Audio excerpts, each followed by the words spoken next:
Baik. Assalamualaikum warahmatullahi wabarakatuh.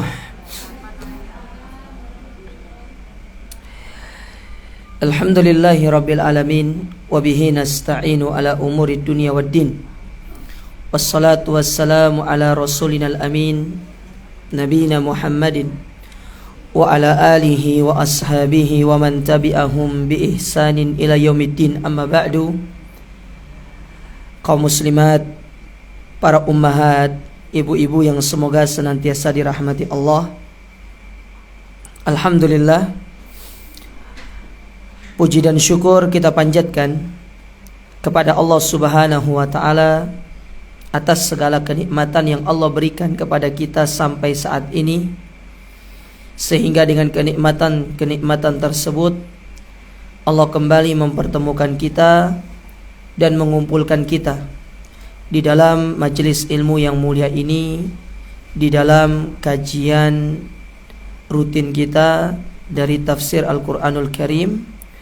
Dan semoga Allah Subhanahu wa ta'ala menganugerahkan kita pada kesempatan yang berbahagia ini ilmu yang bermanfaat, dan dimudahkan untuk kita bisa mengamalkan ilmu tersebut sebagai pemberat timbangan amal kebaikan kita di akhirat kelak. Allahumma amin. Ibu-ibu yang dirahmati dan dimuliakan oleh Allah, kembali kita akan melanjutkan tafsir dari surat Al-Bayyinah. Dan terakhir kita sampai pada ayat yang keberapa, Bu? Keempat. Sekarang kelima kan? Ya. Taib. Pada ayat yang pertama sampai keempat, itu Allah Subhanahu wa ta'ala menjelaskan tentang orang-orang kafir dari kalangan ahlul kitab dan orang-orang musyrik yang mereka tidak mau beriman, tidak mau meninggalkan agama mereka, padahal telah jelas kepada mereka petunjuk dan wahyu dari Allah Subhanahu wa ta'ala, yaitu berupa Al-Quran dan bahkan keterangan-keterangan yang Allah berikan di dalam kitab-kitab mereka yang Allah turunkan sebelum datangnya Al-Quran. Namun mereka enggan untuk beriman, enggan untuk tunduk dan patuh kepada Allah Subhanahu wa ta'ala.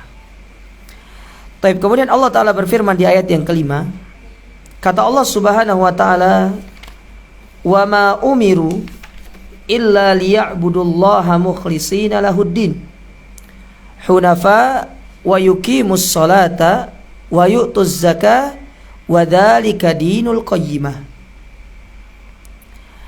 Kata Allah Subhanahu wa ta'ala, dan tidaklah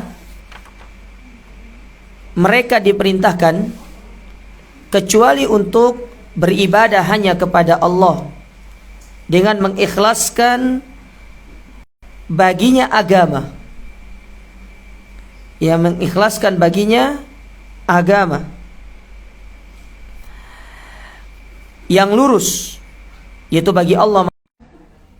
Tapi kok masih nyala mic-nya? Beda aliran ya? Ini kebalik kayaknya ini kilometernya.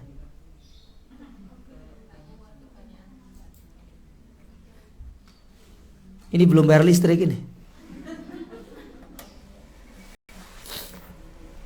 Taib. Jadi Allah Subhanahu wa ta'ala di ayat yang kelima itu memerintahkan kepada kita untuk mengikhlaskan ibadah hanya semata-mata kepada Allah. Jadi perintah kepada mereka orang-orang musyrikin untuk meninggalkan yang namanya kesyirikan dan patuh serta tunduk hanya kepada Allah Ta'ala. Ada pula yang menafsirkan ayat ini, ibu-ibu sekalian, maksudnya wa ma umiru illa liya'budullaha mukhlishina lahuddin, yaitu mereka-mereka itu disuruh untuk mengucapkan dua kalimat syahadat. Ceritakan pada tafsir surat Al-Fil, orang-orang Yaman itu di bawah kekuasaannya Romawi melalui pemerintahan Najasyi. Kan Najasyi itu di bawah kekuasaan Romawi, ya. Kemudian Najasyi itu mengirim pasukan, diantaranya yang dipimpin Abraha, untuk datang ke Yaman supaya menaklukkan Yaman. Dan Yaman itu di bawah kekuasaannya Romawi. Sehingga ketika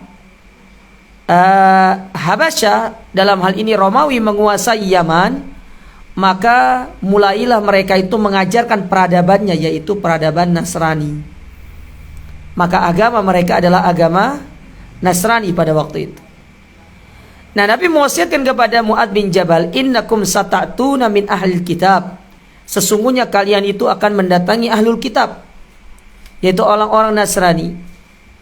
Maka Nabi berpesan kepada mereka, falyakun awwalu ma tad'uhum alla ilaha illallah. Maka yang pertama kali yang kalian dakwakan kepada mereka, supaya mereka itu mengucapkan tidak ada ilah yang berhak diibadahi dengan benar melainkan Allah. Nah, itu diantara tafsir dari wa ma umiru illa liya'budullaha mukhlishina lahuddin. Ada pula yang menafsirkan yang dimaksud dengan wa ma umiru illa liya'budullaha mukhlishina lahuddin ini adalah yaitu perintah untuk mengikhlaskan ibadah hanya kepada Allah. Kita menjaga niat semata-mata kita beribadah kepada Allah, meninggalkan segala macam bentuk sesembahan-sesembahan selain Allah.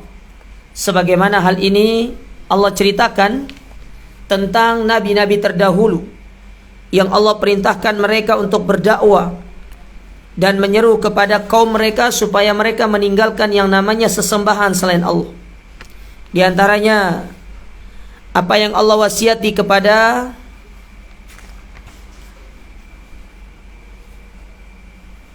kaum Ad, yang mana itu merupakan kaumnya Nabi Hud, dalam surat Al-A'raf pada ayat yang ke-65.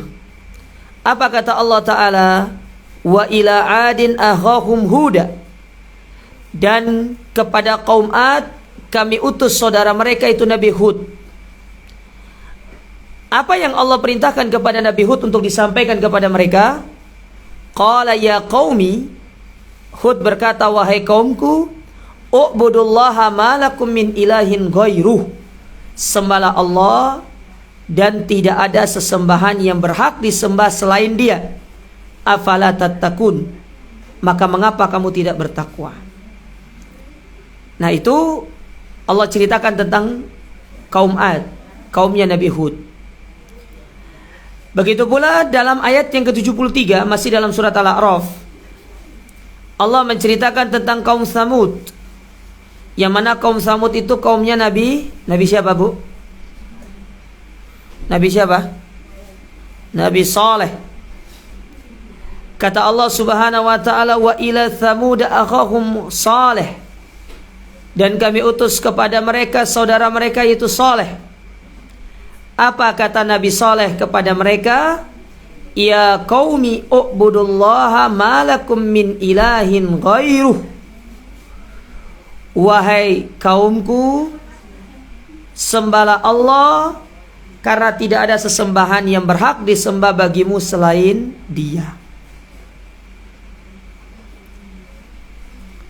Dan masih banyak ayat-ayat yang lain yang menjelaskan tentang para nabi, para rasul itu diutus kepada manusia untuk mengajarkan mereka tentang tauhid kepada Allah, meninggalkan yang namanya perbuatan syirik, meninggalkan sesembahan-sesembahan kepada selain Allah, meninggalkan menggantungkan hati kepada selain Allah. Yang mana masih banyak di antara kaum muslimin itu menggantungkan hatinya kepada selain Allah. Ada yang gantungkan ke jimat, ada yang gantungkan hatinya ke zodiak, ada yang gantungkan hatinya kemana? Ya, ke tamimah. Tamimah itu kalung yang dilekatkan di leher dengan asumsi akan menjaga kita dari penyakit ain ataupun penyakit ataupun mara bahaya. Biasanya tamimah ini sering dipakaikan pada anak-anak bayi yang baru lahir biasanya. Udah tahu mungkin ibu-ibu dulu dipakaikan sama orang tuanya. Pernah bu? Pernah. Bertobat sekarang sama Allah. Sudah tobat? Ya. Jangan diulangi lagi ya. Tidak boleh. Itu termasuk perbuatan syirik kepada Allah. Ada pula yang aneh, meletakkan cermin di kepala bayinya. Ada bu? Apa tujuannya itu? Dikira bayinya itu bisa dandan apa? Aneh ibu-ibu ini.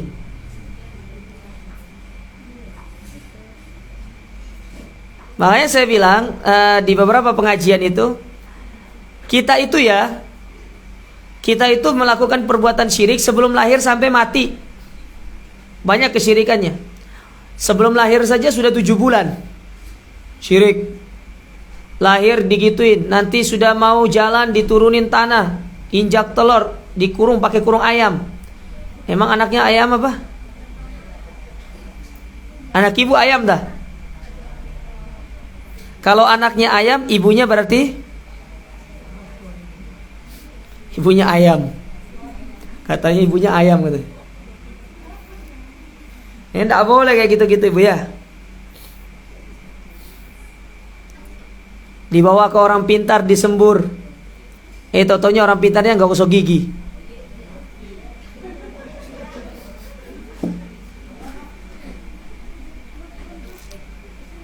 Ya, jadi tinggalkan semua itu karena itu termasuk perbuatan syirik. Lalu apa kata Allah Subhanahu wa taala? Wa yuqimus shalah, dan dirikan salat. Artinya salat itu Bu, kalau ibu kerjakan salat, ibu kerjakan secara ikhlas. Karena para ulama menyebutkan, ketika Allah menyebutkan perintah ikhlas, di antara contoh ibadah yang perlu untuk kita jaga keikhlasannya, yang pertama salat. Karena salat itu banyak orang sering riya. Sering riya, pergi ke masjid riya, ingin dikatakan orang yang sering ke masjid. Jadi banyak penafsirannya ayat ini ya. Ada yang menyebutkan kenapa setelah itu Allah menyebutkan sholat dan zakat, karena ini adalah segala potensi yang terjadi riya. Orang zakat, apalagi kalau zakat mal, sering riya, bagi-bagi amplop. Ya berbagi dengan fakir miskin katanya, difoto terus, di-share. Alhamdulillah hari ini bisa berbagi dengan kaum duafa. Buat apa? Kalau itulah dana pribadi, nggak perlu didokumentasikan. Kan Allah mengatakan intu bedus sodakot fani imahiyah. Kalian sembunyikan sedekah itu jauh lebih utama daripada menampakkan. Ya, memberikan langsung kepada orang yang membutuhkan tanpa ada orang yang tahu itu lebih utama daripada menampakkan. Kecuali menampakkan itu ada maslahatnya. Apa maslahatnya? Satu, mungkin dengan ibu menampakkan kepada orang, orang lain akan tergerak hatinya sehingga akan mengikuti ibu-ibu. Yang kedua, itu bisa jadi pengingat kepada orang lain.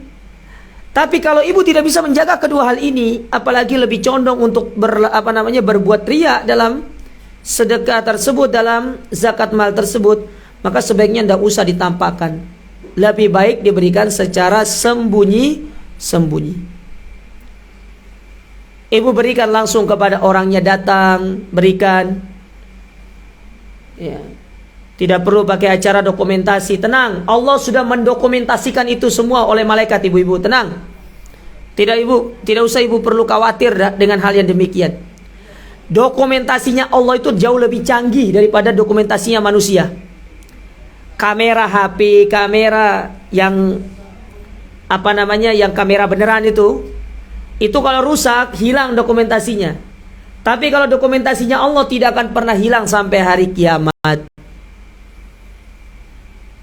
Nah, ada yang menafsirkan demikian. Jadi diikat dengan sholat dan zakat karena kedua hal ini adalah perkara yang sering dijadikan sebagai potensi untuk seorang itu riya.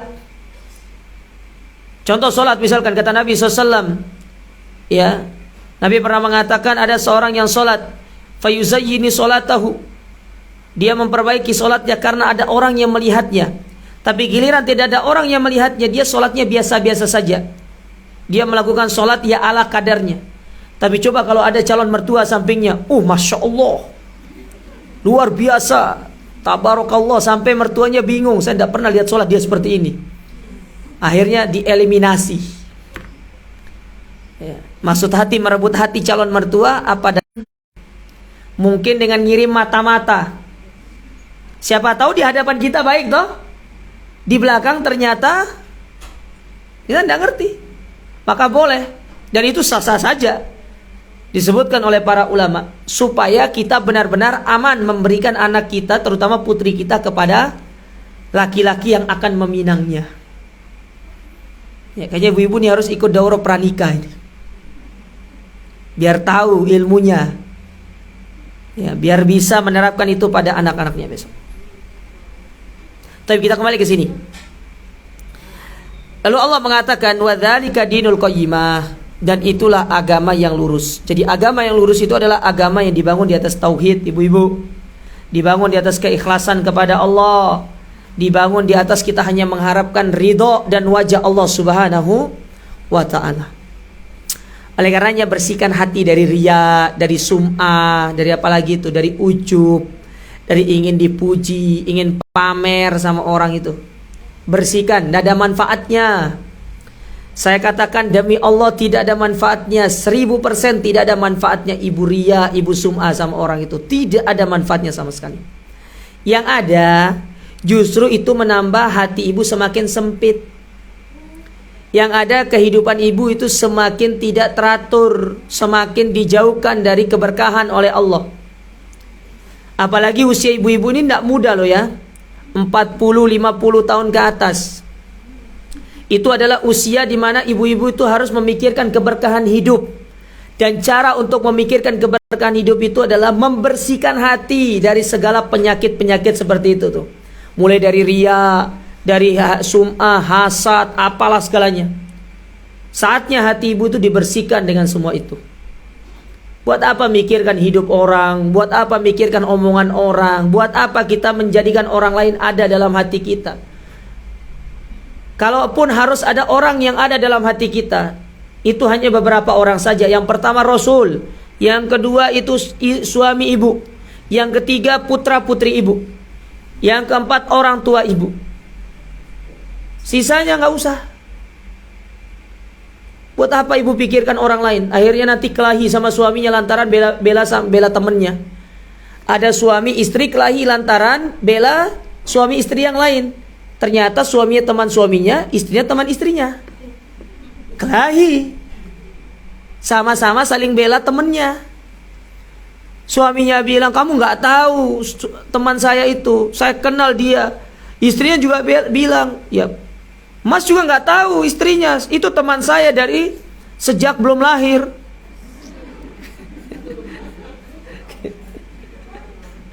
Gimana maksudnya tuh, Bu? Jadi sudah belum lahir itu di dalam kandungan itu sudah temenan gitu kan. Akhirnya kelahi gara-gara itu. Kan aneh. Buat apa ibu kelahi gara-gara itu? Kelahi itu gara-gara perkara yang bermanfaat gitu loh. Kelahinya gara-gara sepele. Orang lain yang punya masalah, ibu yang sakit perut. Gimana itu? Ini contohnya orang-orang yang tidak ada kerjaan. Saya lupa nama syekhnya. Beliau pernah mengatakan begini. Andai kata seorang wanita itu dia memanage waktunya dengan sebaik-baiknya, nggak ada waktu untuk dia ngurus kehidupan orang tuh. Bangun tidur dia ngurus keluarganya. Ketika suami dan anak-anaknya pergi berangkat kerja dan sekolah, dia di rumah. Dalam waktu kosong dia bisa ngisi dengan taklim, pulang dia persiapan untuk ya makan siang untuk anaknya mungkin. Dia siangnya bisa istirahat, sorenya bangun menyambut suaminya. Gak ada waktu. Pekerjaan rumah itu sangat banyak. Ya cobalah itu ibu-ibu. Gak ada kerjaan gitu loh.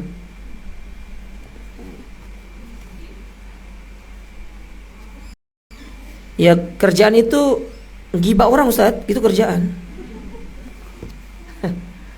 Itu kerjaan itu. Itu kerjaan yang perlu dijauhi. Kemudian Allah Ta'ala berfirman, Bu, di ayat yang ke-6. Apa kata Allah? Innal ladzina kafaru min ahlil kitab wal musyrikin fi nari jahannam khalidina fiha ulaika hum syarrul bariyah. Sesungguhnya orang-orang yang kufur dari kalangan ahlul kitab. Ahlul kitab di sini yaitu Yahudi dan Nasrani. Dan orang-orang musyrikin, yaitu orang-orang musyrikin jahiliyah. Lihat apa kata Allah. Fi nari jahannam. Mereka itu di neraka jahannam. Khalidina fiha. Kekal di dalamnya. Kekal, Bu. Lalu Allah tutup ayat itu dengan mengatakan apa? Ulaika hum syarrul bariyah. Mereka itu seburuk-buruk makhluk. Mereka itu seburuk-buruk makhluk. Taib. Apa maksudnya ayat ini?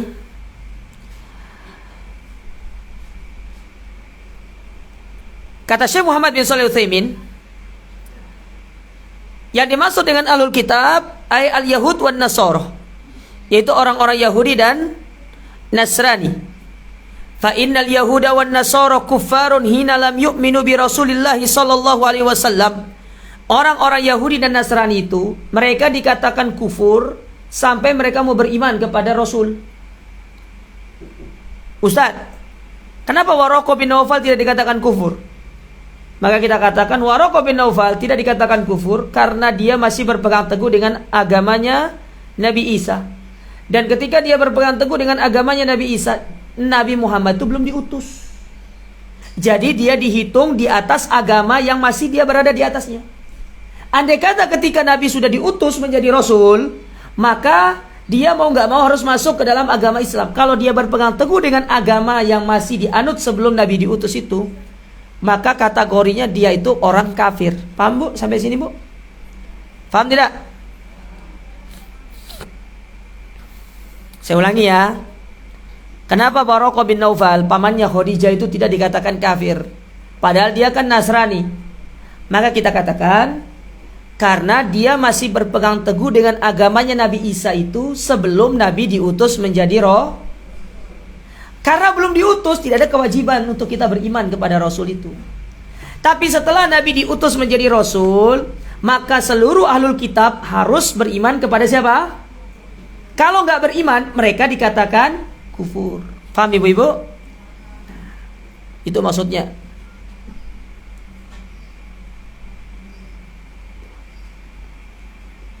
Wa in qalu, meskipun mereka mengatakan, kata Syekh, innahum mu'minuna billahi wal yawmil akhir, kami itu beriman kepada Allah dan hari akhir. Wa yad'una limautahum birrahmah wa ma asbaha dzalika minal ibarat allati yatazallafuna biha fa innahum kadhibun. Meskipun mereka mengatakan nih, sekarang mereka katakan, kami beriman kepada Allah, kami beriman kepada hari akhir, dan kami mendoakan kebaikan bagi orang-orang yang sudah mati. Tapi kalau mereka tidak mengucapkan dua kalimat syahadat dan tidak tunduk dan patuh kepada syariat Muhammad, mereka tetap dikatakan kafir. Paham, Bu? Jadi kafir itu bahasa Quran. Kalau ibu terjemahkan ke bahasa Indonesia, kafir itu non muslim maksudnya. Ya. Jadi dia tetap kafir. Makanya ketika Umar dilihat sama Nabi memegang lembaran Taurat, ditegur sama Nabi.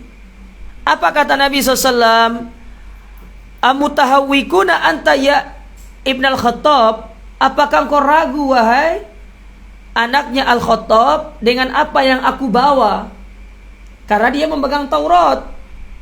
Apakah engkau ragu dengan Al-Quran yang Allah turunkan kepadaku sebagai wahyu? Kenapa engkau memilih untuk memegang Taurat? Lalu apa kata Nabi SAW? Kalau sekiranya Nabi Musa hidup pada hari ini, dia tidak boleh menyebarkan agamanya, tapi kewajiban dia adalah beriman kepada apa yang aku bawa. Berarti Nabi Musa harus masuk ke dalam agama Islam. Paham maksudnya? Tapi karena Nabi Musa tidak hidup di zaman Nabi, maka kan dia tetap dengan syariatnya. Sehingga kata para ulama, ketika Nabi Isa nanti turun dari langit untuk membunuh Dajjal, dia itu tidak lagi berada di atas syariat yang dia bawa sebelumnya, tapi dia beriman dengan risalah yang diturunkan kepada Nabi Muhammad. Paham sampai di sini, Bu Ibu? Nah, itu maksudnya, Bu. Jadi meskipun mereka sekarang mengatakan kami beriman kepada Allah, kepada hari kiamat, kami beriman dengan Tuhannya Nabi Musa, kami beriman dengan Tuhannya Nabi Isa misalkan, mereka tetap dikatakan kafir karena kewajiban mereka harus masuk ke dalam agama Islam. Harus. Tidak ada tawar-menawar. Jangan seperti orang-orang liberal. Orang-orang liberal itu mengatakan agama itu sebenarnya sebuah komponen akhlak. Jadi agama itu hanya sekedar untuk mengatur akhlak. Tidak ada kaitannya dengan yang namanya ibadah. Tidak ada kaitannya dengan yang namanya kita menyembah kepada Allah. Jadi kalau orang yang sudah akhlaknya baik, meskipun dia beragama Yahudi, beragama Buddha, maka dia tetap bisa masuk ke dalam surga. Maka kita katakan ucapan seperti ini salah, karena akhlak itu bagian daripada syariatnya Nabi Muhammad. Maka ketika seorang itu ingin dikatakan dia berakhlak, maka dia harus masuk ke dalam agama Islam. Faham maksudnya, Bu? Pusing? Ya, saya tahu pusing ibu-ibu.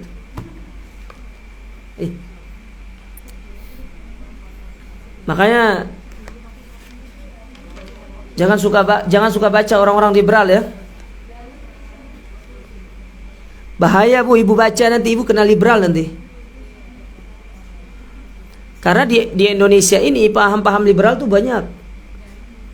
Tahun berapa itu ya, ada sebuah kampus mengadakan ospek judulnya Tuhan Membusuk. Pernah dengar? Nggak pernah kan? Pernah? Pernah dengar tapi nggak tahu tempatnya. Itu kayaknya ibu belum ngaji itu. Tahun berapa itu ya? Tahun 2011 kalau nggak salah. Ibu sudah ngaji 2011? Belum kan? Ibu kan generasi Z ibu ini. Ibu generasi Z. Ibu ini minal mutaakhirin, dari orang-orang yang belakangan. Kalau orang yang tahun 2000-an, bukan 2010-an ya Bu ya, 2000-an atau 90-an, itu minal awwalin namanya. Ada namanya minal awwalin, minal mutawassitin, minal mutaakhirin. Nah ibu-ibu ini minal mutaakhirin nih. Kalau saya masuk ke dalam kategori minal mutawassitin, pertengahan. Karena saya secara dakwah itu, saya mulai mengenal dakwah itu tahun 2004.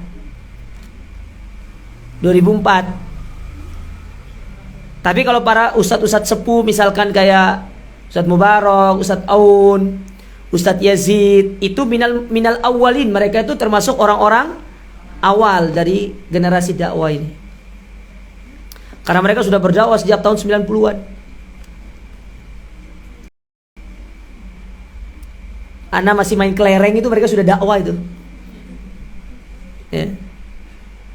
Ana lagi main kelereng, masih ingusan kalau kata orang itu. Masih suka ngelap ingus pakai apa istilahnya? Pakai tangan tuh. Terus berbekas di sininya tuh.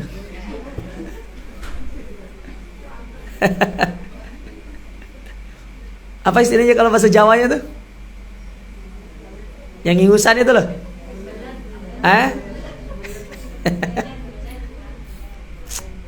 Jangan lihat dulu Bu, lihat sekarang. Sekarang kan ganteng Bu.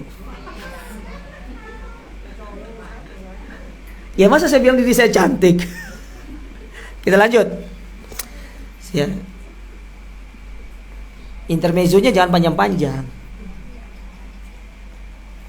Nanti kalau panjang-panjang nggak jadi ngaji. Nah kata Syekh di sini, Meskipun mereka itu mengatakan demikian, tapi mereka dikatakan kadzibun, mereka dikatakan sebagai pendusta. Idz law kanu yu'minuna billahi wal yaumil akhir la amanu bi Muhammadin. Karena konsekuensi orang yang beriman kepada Allah dan hari akhir pasti beriman kepada Nabi Muhammad. Pasti, Bu. Orang yang mengaku beriman kepada Allah dan hari akhir, maka dia pasti beriman kepada Nabi Muhammad. Balla amanu bi rusulihim li anna Nabi sallallahu alaihi wasallam qad wujida wasfuhu fit Taurati wal Injil. Kenapa mereka pasti beriman kepada Muhammad? Karena sifat-sifat Nabi itu telah dijelaskan semuanya di dalam kitab mereka, baik Taurat maupun Injil. Mana dalilnya? Yang pertama dalam surat Al-A'raf 157. Al-A'raf 157. Ini ayat yang pertama yang menjelaskan sifatnya Nabi di dalam Taurat dan Injil. Bayangkan loh, belum Nabi lahir tuh sudah disebutkan sifatnya, Bu. Ya. Apa kata Allah? Alladzina yattabi'una rasula, dan orang-orang yang mengaku mengikuti Rasul. An-Nabi al-Ummi, yaitu Nabi yang ummi. Nabi ummi itu Nabi yang tidak bisa baca tulis. Makanya sekarang ada metode apa namanya? Metode ummi. Ya, metode ummi. Apa kata Allah? Alladzi yajidunahu maktuban indahum fit Taurati wal Injil.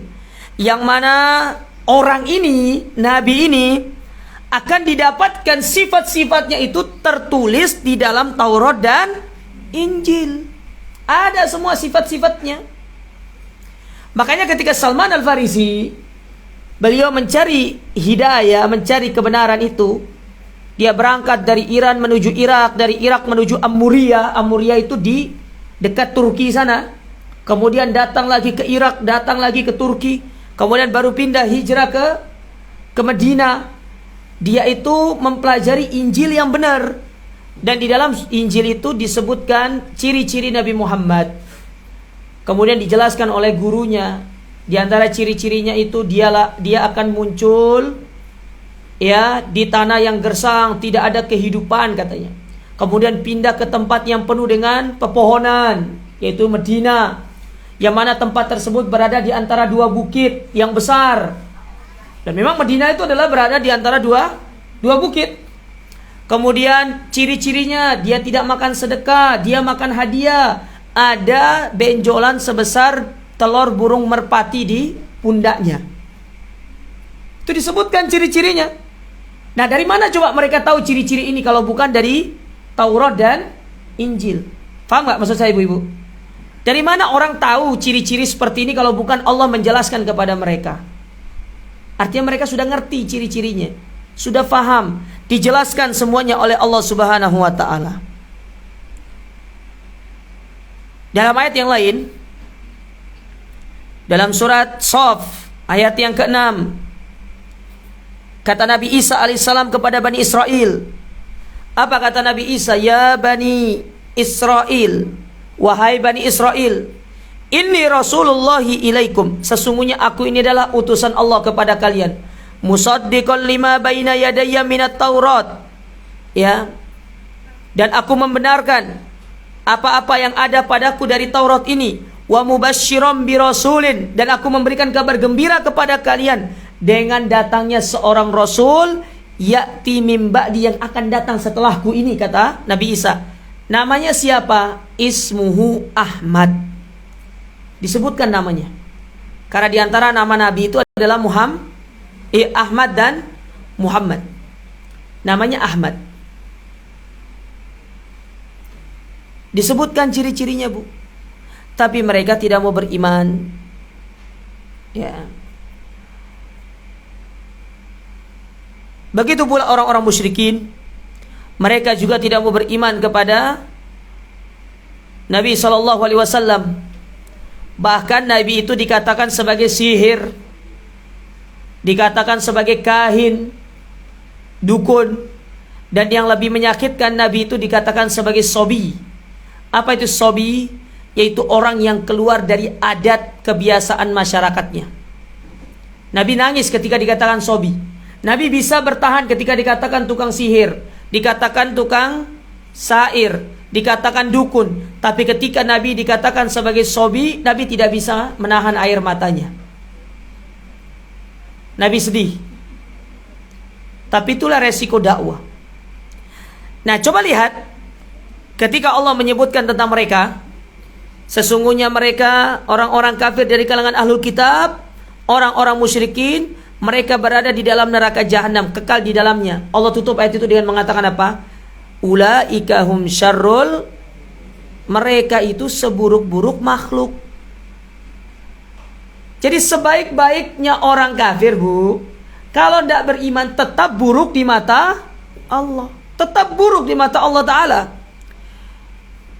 Jadi salah kalau ada orang yang mengatakan lebih baik dia daripada kamu. Dia meskipun kafir tapi berinfak.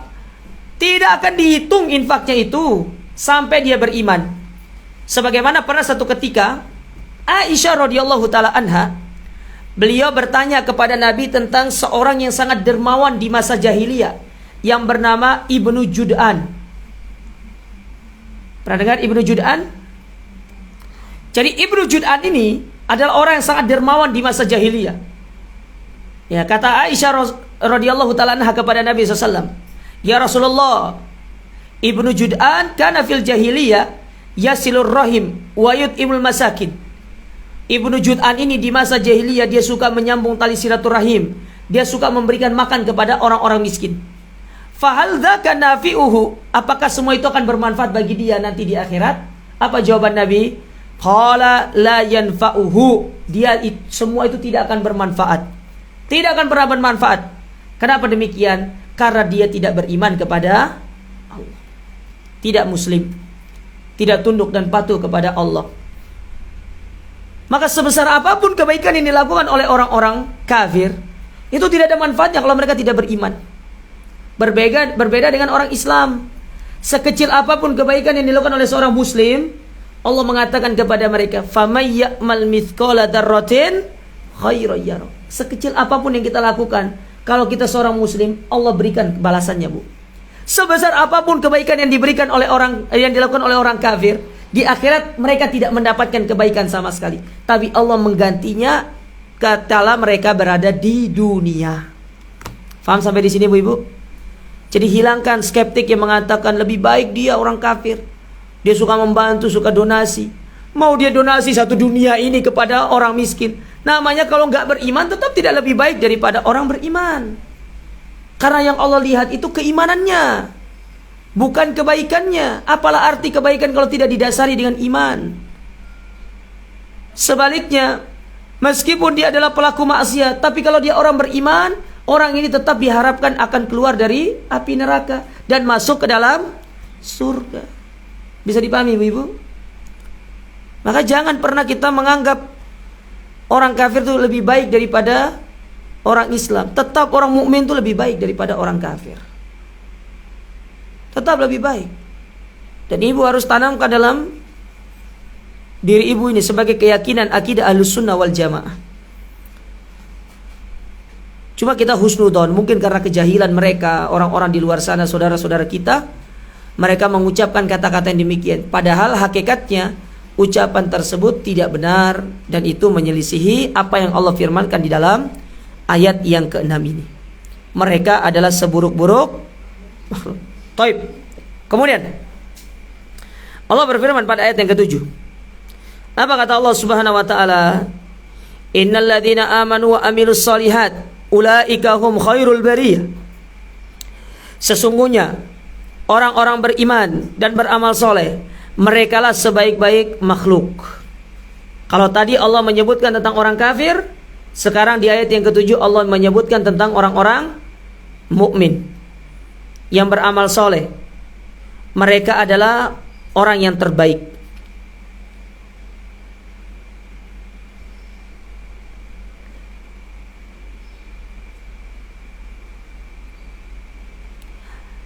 Kata Syekh Muhammad bin Shalih Utsaimin, ayat ini, ayat yang ke-7 ini,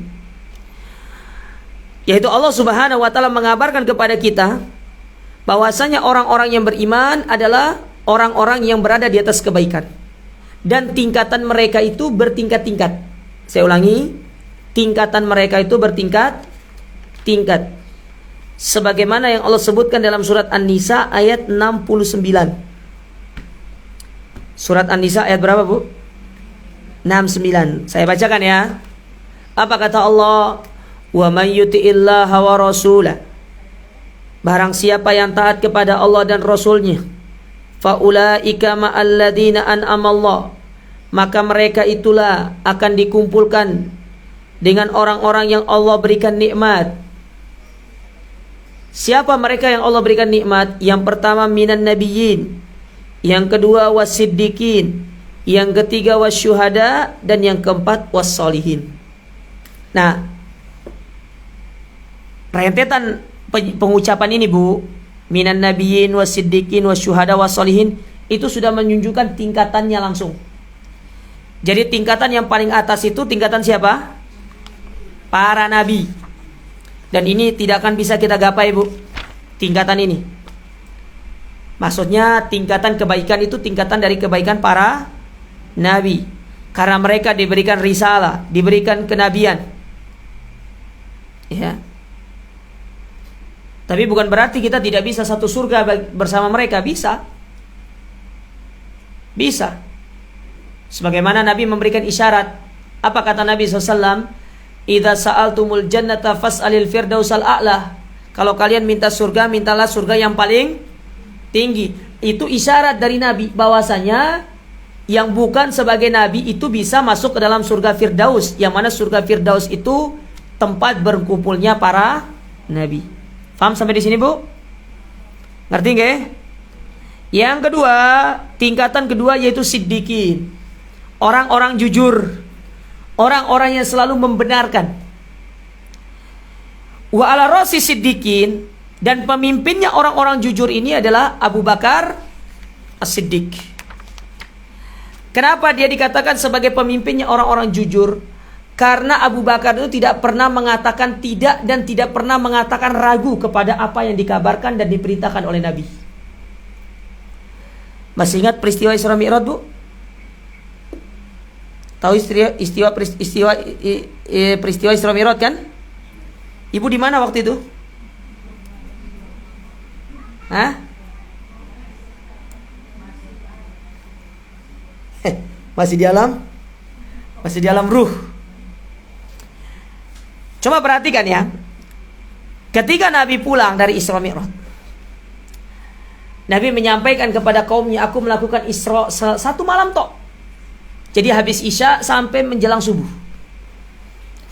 Jadi Nabi berangkat dari Mekah menuju Palestina, dari Palestina naik ke langit ke-7 sampai turun lagi ke Mekah.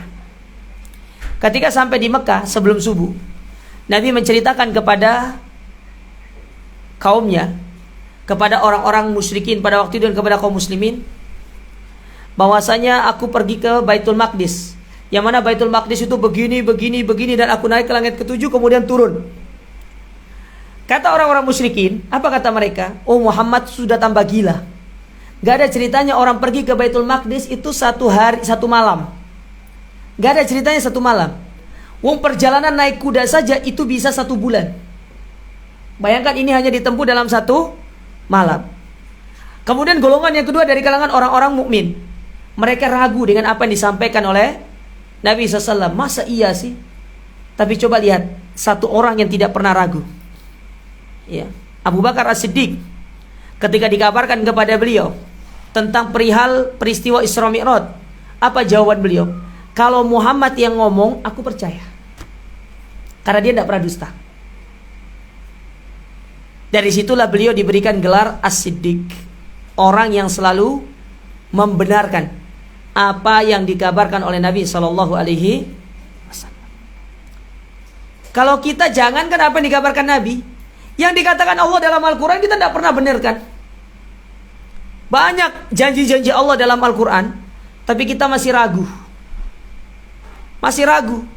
Contoh, Allah berfirman, ya, wa halallahu al-bai'a wa harrama riba. Ya. Kemudian yamhaqullahu riba wa yurbis shadaqat. Allah akan memporak-porandakan yang namanya riba. dan akan mengembangbiakan yang namanya sedekah. Kita paham ayatnya, tapi tidak paham dengan janji, tidak yakin dengan janjinya. Saya yakin ibu ngerti ayatnya. Saya yakin banyak kaum muslimin di luar sana ngerti tentang ayat ini.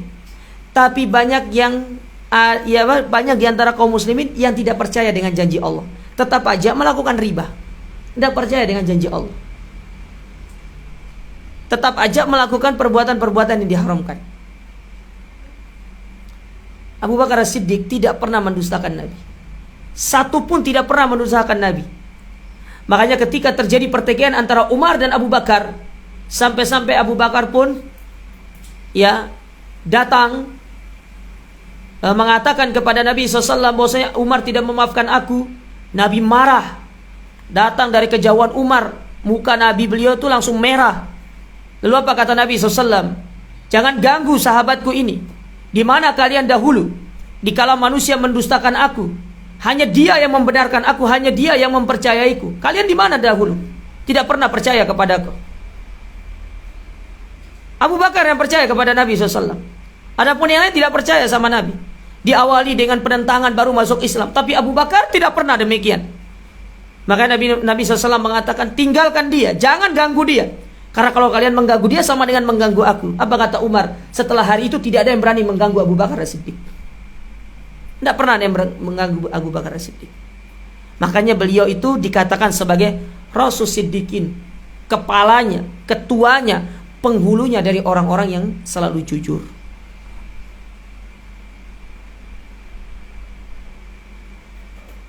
Nah, ini tingkatan yang kedua. Adapun tingkatan yang ketiga, itu disebut dengan tingkatan syuhada. Siapa mereka syuhada itu? Syuhada itu ada dua penafsirannya. Syuhada yang pertama maksudnya adalah para ulama ahlul ilmi. Itu namanya syuhada. Ya. Orang-orang yang berilmu. Sedangkan yang kedua, mereka itulah yang terbunuh di medan jihad. Mereka berada pada tingkatan yang ketiga. Sedangkan tingkatan yang terakhir, tingkatan solihin. Siapa mereka? Yaitu mereka-mereka lah yang beriman dan beramal soleh, yang mengikuti tuntunan Rasul. Jadi kalau ibu-ibu beramal sesuai dengan tuntunan Nabi, bertauhid sama Allah Ta'ala, insya Allah kita akan masuk ke dalam golongan yang keberapa? Keempat ini. Yang penting ibu bertauhid, ibu beriman sampai ibu meninggal dunia. Kesempatan ibu masuk ke dalam golongan yang keempat ini insya Allah dimudahkan oleh Allah Subhanahu wa Ta'ala. Oleh karenanya semoga Allah menjadikan kita termasuk ke dalam golongan orang-orang yang keempat ini. Ya. Tapi dengan syarat ibu beramal dan amalnya harus sesuai dengan tuntunan Nabi Sallallahu Alaihi Wasallam. Taib. Nah, Allah tutup ayat itu dengan mengatakan mereka lah sebaik-baik manusia. Kemudian Allah Ta'ala berfirman di ayat yang terakhir,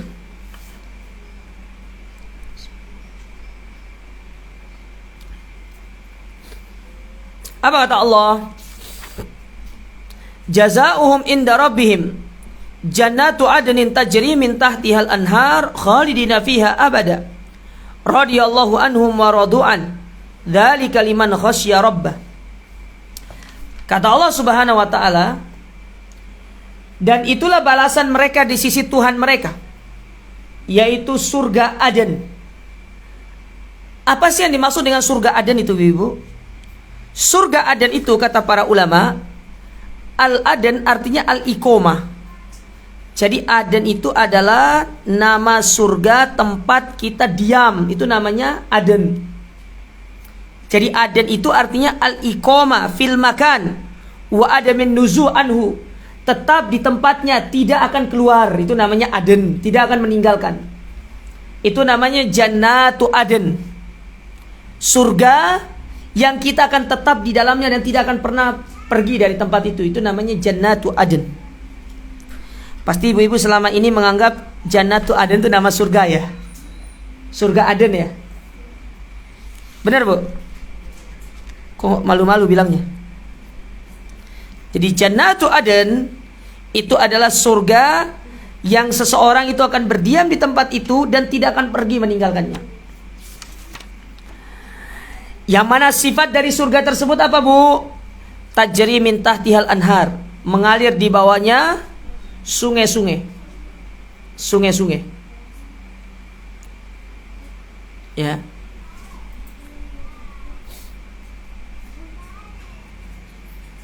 Maksudnya mengalir di bawahnya sungai-sungai itu, Bu. Jadi di bawah istana itu mengalir sungai. Jadi sungai itu akan mengalir di bawah istana, di bawah kamar-kamarnya para bidadari. Itu maksudnya tajri min tahtihal anhar. Kalau mungkin ibu mau bangun rumah ya, kamar ibu dialiri sungai di bawahnya. Kalau jangan lupa taruh kaca. Ini takutnya kalau ibu tidak taruh kaca, ada ular nanti. Ibu pernah lihat ada sungai di bawah rumah? Pernah lihat nggak? Ada sungai di bawah rumah. Kalau yang sering kita lihat itu ada sungai di bawah jembatan. Sungai di bawah rumah. Jadi di bawah rumah itu sungai. Di dalam kamar itu melewati sungai-sungai itu. Dan pernah saya sampaikan di kajian 175 jalan menuju surga itu, kan seorang suami mendapatkan 70 bidadari. Satu bidadari menempati satu kamar. Jadi ada 70 kamar. Jadi dalam satu istana itu ada 70 kamar, bidadari tok ditambah dengan istrinya. Kalau istrinya satu ya 71. Kalau istrinya 4, 74. Jadi mengalir di bawahnya itu sungai-sungai. Nah, sungai-sungainya itu, kata para ulama berdasarkan sabda Nabi SAW, pinggirnya itu terbuat dari emas. Emas pinggirnya itu. Bawahnya itu terbuat dari apa? Dari permata. Dari permata. Jadi kan kalau kita lihat sungai itu ya, kalau sungai sekarang itu bawahnya apa, Bu? Pasir kan? Ini enggak, bawahnya itu permata. Sampingnya kalau selokan depan itu kan sampingnya di tembok, di semen lah ya. Kalau ini sampingnya itu emas. Sampingnya itu emas. Itu sungai di surga. Tapi ibu jangan bayangkan nanti ada orang pergi ke sungai kemudian dia keruk emasnya gitu kan. Gak ada kayak gitu. Kalau di dunia mungkin iya, tapi kalau di surga gak ada. Surga tidak ada seperti itu. Karena sudah bosan melihat emas. Bangunannya, temboknya itu terbuat dari emas. Ibu punya gelas dari emas. Ibu punya piring dari emas. Dipannya itu terbuat dari emas. Lantainya itu terbuat dari permata, kemudian dibaluri dengan minyak kasturi. Itu lantainya. Kalau lantai kita kan keramik. Kejatuhan palu pecah. Ya, itu banyak pecahnya tuh.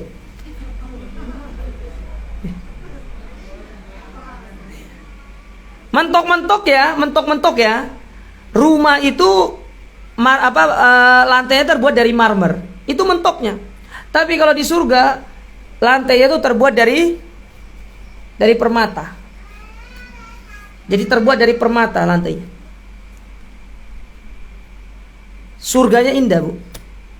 Kalau ibu punya kitab Riyadhus Shalihin, ibu baca nanti di bab yang terakhir hadis-hadis yang dikumpulkan oleh Imam Nawawi tentang pesona surga. Itu ada di bab yang terakhir. Ya, dibawakan di situ bagaimana surga itu sangat indah. Orang kalau sudah masuk surga tidak akan keluar lagi. Taib, kata Allah Subhanahu wa taala, tajri min tahtihal anhar, mengalir di bawahnya sungai-sungai. Khalidina fiha, mereka kekal di dalamnya, tidak akan pernah keluar lagi. Jadi orang yang sudah masuk surga tidak akan keluar. Berbeda dengan orang masuk neraka. Kalau orang beriman, orang yang masuk neraka itu, kalau orang beriman masuk neraka, dia akan keluar selama dia itu tidak meninggal di atas perbuatan syirik. Itu tok. Kalau dia masuk surga lantaran karena dosa-dosa besar atau kecil, setelah dosa besar dan kecilnya bersih, dia akan dikeluarkan dari api neraka. Dan tingkatan neraka itu ada, Bu, orang-orangnya. Sebagaimana kata Imam Ad-Dohaq di dalam kitab beliau, beliau menyebutkan ada 7 tingkatan orang di dalam neraka itu. Tingkatan yang paling atas itu tingkatan orang-orang beriman yang bermaksiat. Jadi tingkatan 1 yang atas itu kan turun ke bawah dia neraka itu. Yang paling atas itu orang beriman yang bermaksiat. Tingkatan di bawahnya nomor 2 ke bawah itu Nasrani. Tingkatan yang ketiga itu orang Yahudi. Tingkatan yang keempat itu orang-orang yang agama-agama lain, seperti Buddha, apalagi Hindu, Konghucu, ya Shinto. Kejawen itu agama atau bukan? Hah? Apa dong? Hah? Apa bu? Kepercayaan. Lah agama itu apa? Lu aneh ibu-ibu ini.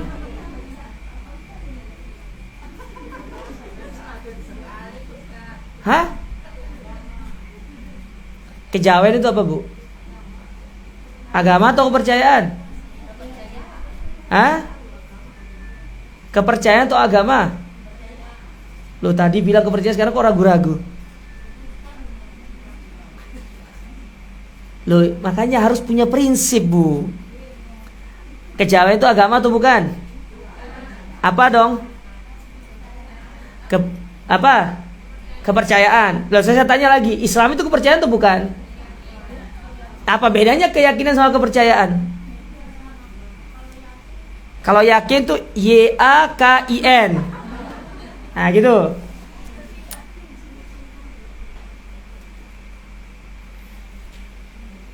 Masa baru digitukan aja sudah goyang ibu-ibu nih. Nah ini nih.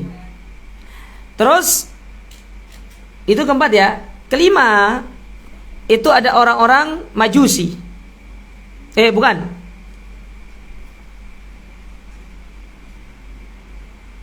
Musyrikin Arab. Itu yang kelima. Kemudian yang keenam itu orang-orang Majusi. Nah yang terakhir itu siapa? Orang-orang munafik. Jadi munafik itu pada tingkatan yang paling bawah. Ibu mau tingkatan yang mana? Enggak ada. Ya.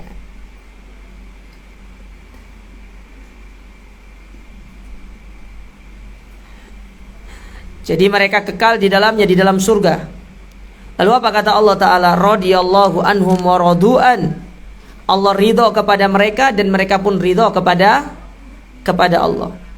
Dzalika liman khasyya rabba. Dan yang demikian itu hanya berlaku bagi orang-orang yang takut kepada Rabb-nya. Taib. Di situ ada sebuah kata khasyah. Ibu mungkin sering dengar kata khauf. Apa perbedaan khauf dengan khasyah? Khauf itu adalah rasa takut yang tertanam di dalam diri, tapi dia tidak ngerti apakah sesuatu yang ditakuti itu mampu memberikan mudarat atau tidak. Itu namanya khauf. Jadi khauf itu bisa dikatakan takut yang tidak didasari dengan ilmu. Itu namanya khauf. Ya. Saya ulangi. Khauf itu adalah rasa takut yang tidak didasari dengan apa? Ilmu. Ibu tidak ngerti apakah perkara tersebut mampu memberikan mudarat atau tidak. Sedangkan ada yang kedua disebut dengan khosyah. Khosyah itu adalah rasa takut yang didasari dengan ilmu. Kita tahu bahwasanya perkara itu mampu memberikan kita kemudaratan. Makanya Allah Ta'ala menutup ayat ini dengan mengatakan apa? Dzalika liman khasyya rabbah. Dan itulah yang akan didapatkan bagi orang-orang yang takut kepada Rabb-nya. Kenapa Allah pakai khosyah di situ? Karena kalau orang yang faham dengan azab Allah, mereka pasti takut untuk masuk ke dalam api. Nah, gitu maksudnya. Faham ibu-ibu? Makanya makanya Allah Subhanahu wa taala di dalam Al-Qur'an ketika mensifati para ulama, ya, mensifati para ulama itu Allah mengatakan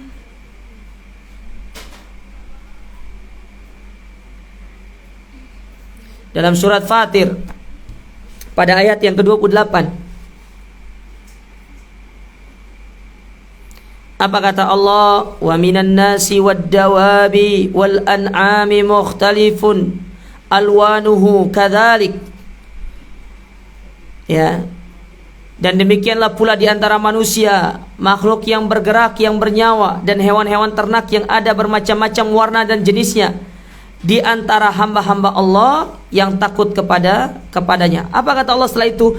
Innama yakhsyallaha min ibadihil ulama. Karena yang takut kepada Allah itu cuma para ulama. Nah, di situ Allah menggunakan kata yakhsha, bukan yakhaf, tapi yakhsha. Karena mereka mengerti, para ulama itu mengerti bahwasanya kalau mereka tidak beriman, tidak tunduk dan patuh kepada perintah Allah, mereka itu akan mendapatkan azab dari Allah. Jadi saya ulangi, khauf itu adalah rasa takut yang tidak didasari dengan ilmu. Sedangkan khasyah yaitu rasa takut yang didasari dengan ilmu. Jadi kita ngerti bahwasanya perkara tersebut memang mampu memberikan kita kemudharatan.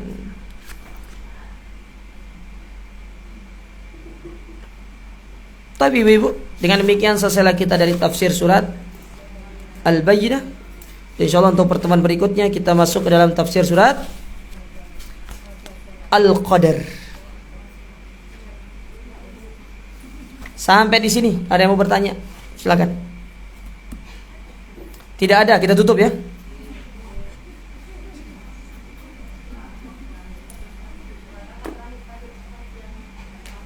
Monggo di luar tema.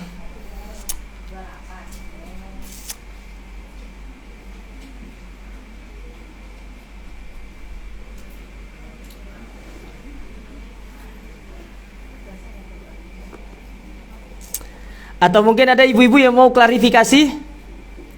Saya sempat dengar kabar ada ibu-ibu yang rameh.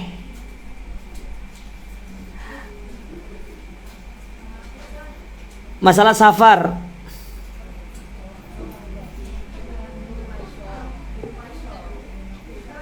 Ya. Boleh, silakan.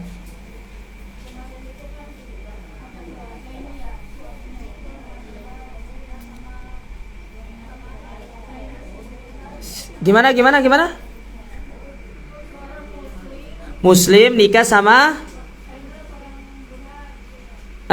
non muslim. Yang muslim laki atau perempuan? Yang muslim laki-laki. Terus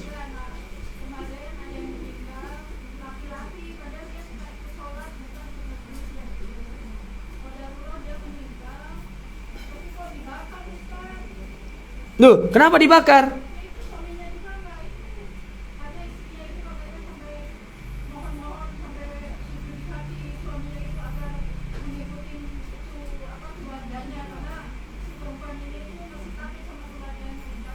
Oh, berarti dalam pernikahannya itu tuh dia tidak beriman kepada, dia berarti tidak masuk Islam. Loh, ceritanya, hakikatnya gimana? Loh. Nah, nih pertanyaan saya nih. Si laki-lakinya muslim kan? Perempuannya non muslim. Pas nikah masuk Islam gak? Masuk. Kenapa? Anak-anaknya muslim, berarti memang sudah muslim perempuannya ya. Terus oke.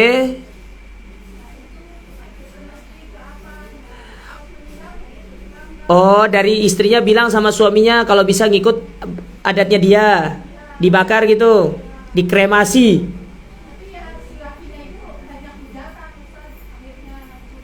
Iya, memang nggak boleh, Bu.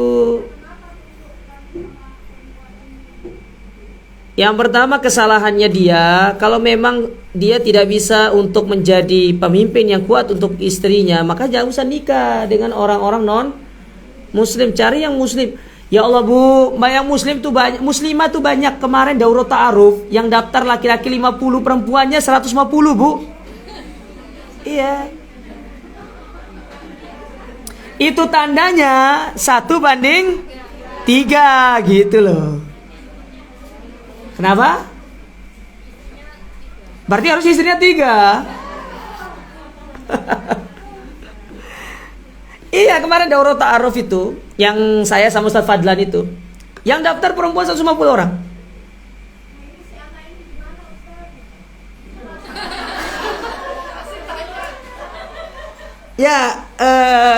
Ya, jadi nanti tanggung jawab orang tuanya, Bu.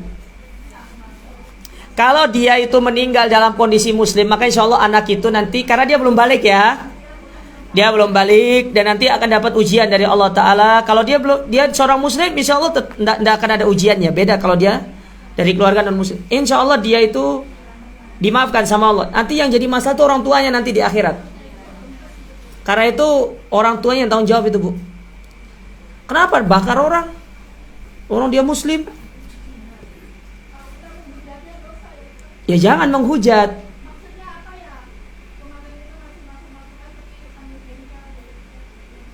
Jengkel boleh, tapi jangan menghujat. Ya, karena Allah melarang kita jangan mencela Tuhannya orang-orang kafir, karena bisa jadi mereka akan mencela Allah tanpa ilmu. Jangan mencela.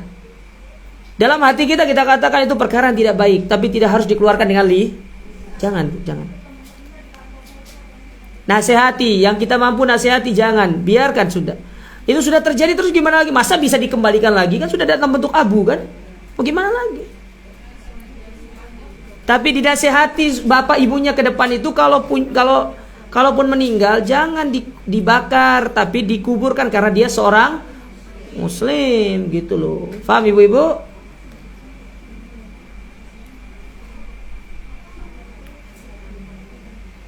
Tidak boleh.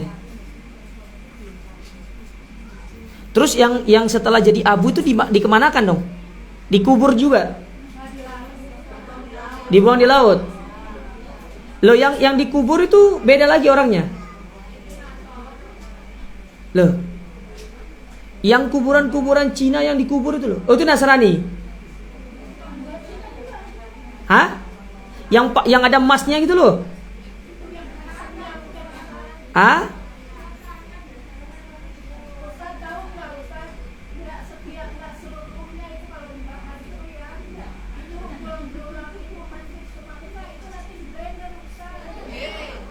Dibuat jus,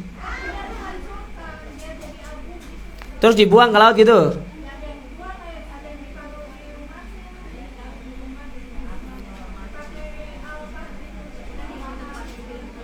Ada yang dititipkan di rumah apa namanya istilahnya itu?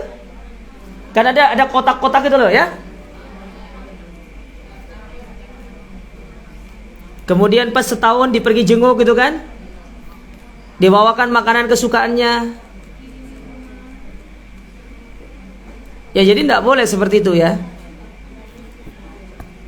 Tidak boleh, harus dikubur. Nasihati keluarganya itu supaya kedepannya jangan mengulangi lagi. Wallahu a'lam bishawab. Ada lagi? Ada pertanyaan?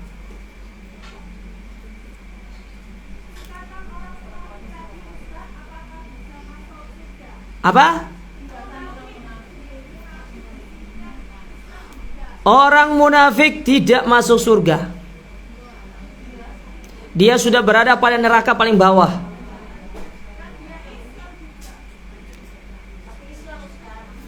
Tidak ada orang munafik yang munafik, bukan Islam, Bu. Tapi bedakan ya. Munafik itu ada dua. Ada namanya nifakul amali, nifak iktikad, nifak secara perbuatan. Mana contoh nifak secara perbuatan? Ya kalau ngomong banyak bumbunya. Kalau janji suka ngaret. Kalau diamanahi tidak amanah. Itu namanya nifak secara perbuatan. Ini tidak mengeluarkan dari Islam. Tapi ada nifak munafik yang keluar dari Islam, yaitu munafik yang sifatnya keyakinan. Lisannya bilang beriman tapi hatinya mengingkari. Itu tidak masuk ke dalam surga dia. Dia keluar dari Islam. Tapi kita tidak bisa memvonis dia adalah orang yang sudah keluar dari Islam, tidak bisa. Faham ibu-ibu? Ini masuk ke dalam bab pembahasan takfir namanya nanti. Babut takfir. Harus ada penghalang-penghalangnya supaya dia bisa dikatakan dia orang kafir itu. Keluar dari Islam itu harus ada penghalang. Dihilangkan penghalangnya itu.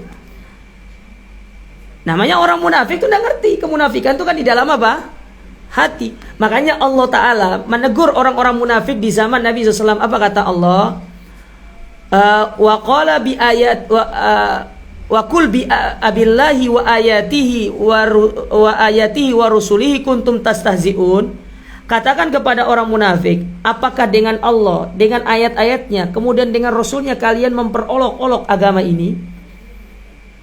Ya, qad kafartum la ta'tadiru, qad kafartum ba'da imanikum. Jangan kalian memohon udzur karena kalian telah kafir setelah keimanan kalian. Di depan Nabi mereka beriman, bilang iman, tapi ketika kumpul bersama teman-temannya mereka mengatakan kunna nal'abu wa nakhud. Kami itu hanya bersenda gurau dengan Muhammad. Jadi munafik itu ada dua, Bu ya. Yang pertama nifak secara perbuatan. Ini tidak mengeluarkan orang dari Islam. Yang kedua nifak secara keyakinan, yaitu yang mengeluarkan orang dari Islam. Mana contohnya nifak perbuatan yang sering Ibu dengar itu? Ayatul munafik salas. Tanda-tanda kemunafikan itu ada 3. Kalau berbicara dusta, kalau dia berjanji mengingkari, kemudian kalau dia apa? Dipercaya dia berkhianat. Itu sifat munafik yang tidak mengeluarkan dari Islam. Ada orang munafik yang dia ngomong aku beriman tapi hatinya tidak. Itu munafik secara keyakinan namanya.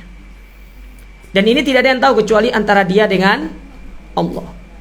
Ini tidak bisa kita hukumi orang tersebut munafik, kamu keluar dari Islam, tidak bisa. Dia dengan Allah Ta'ala yang akan berhadapan nanti di hari kiamat. Nah, tergantung nanti, Bu. Kalau orangnya meninggal dalam kondisi munafik perbuatan, dia masih bisa keluar dari neraka dan masuk ke dalam surga. Tapi kalau dia meninggal dalam kondisi munafik keyakinan, nah itulah tempatnya di dalam api neraka yang paling bawah itu. Kan pernah itu di zaman Nabi dikabarkan kepada Nabi tentang nama-nama orang munafik. Lalu Nabi mengabarkan kepada Hudzaifah Ibnul Yaman. Sampai Umar itu tidak bisa tidur, takut nama dia termasuk orang-orang munafik. Dikabari, kamu bukan. Ya, kamu bukan. Jadi munafik yang sifatnya keyakinan itu yang bisa mengeluarkan orang dari Islam dan bisa memasukkan dia kekal ke dalam api neraka selama-lamanya. Bisa dipahami, Ibu? Nanti akan kita bahas pada pertemuan ya akidah. Nanti ada babnya sendiri itu terkait masalah itu. Wallahu a'lam bissawab. Ada lagi? Satu lagi mungkin? Tidak ada ya? Cukup ya? Kita cukupkan sampai di sini, Bu Ibu. Kita akhiri dengan doa kafaratul majlis. Subhanakallahumma rabbana bihamdika asyhadu an la ilaha illa anta astaghfiruka wa atubu ilaik. Wassalamualaikum warahmatullahi wabarakatuh.